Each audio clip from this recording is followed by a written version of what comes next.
Hello everyone, welcome to my another mini vlog. এটা ছিল সানডের vlog.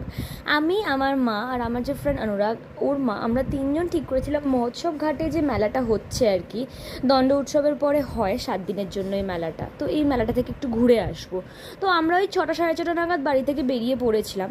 ওখানে পৌঁছে দেখছিলাম যে সব দোকান ঠিকঠাক করে এখনও বসেনি, দোকান আর কি বসছে।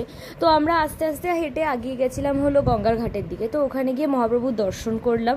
করে আমরা গঙ্গার ঘাটের মহাপ্রভুর যে দর্শন করা যে মন্দিরটা আছে তার পাশেই একটা ঘাট আর কি আছে। তো ঘাটের ওখানে অনেকক্ষণ বসে আমরা গল্প করলাম, যেহেতু আমরা তিনজন কোনো জায়গায় আর কি বেরোই না একসাথে। তো বেশ বসে ওই হাওয়া খেতে খেতে গল্প করতে বেশ ভালোই লাগছিলো, অনেকক্ষণ টাইম কেটেও গেছিলো।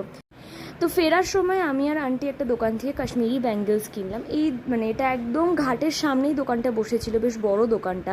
এই দোকানটাতে রিজনেবল প্রাইসেও ব্যাঙ্গেলসগুলো অ্যাভেলেবেল ছিল। তো এখান থেকে কিনে আমি আর মা আবার চলে গেলাম পাশে একটা দোকানে জিলেপি কিনতে, জিলেপি গাঠিয়া এসব কিনলাম। কিনে যে যার মতো আমরা তারপর বাড়ি ফিরে আসলাম, যেহেতু খুব গরম লাগছিল, ভিড়ও বাড়ছিল, তার জন্যই। দেখা হচ্ছে পরের ব্লগে।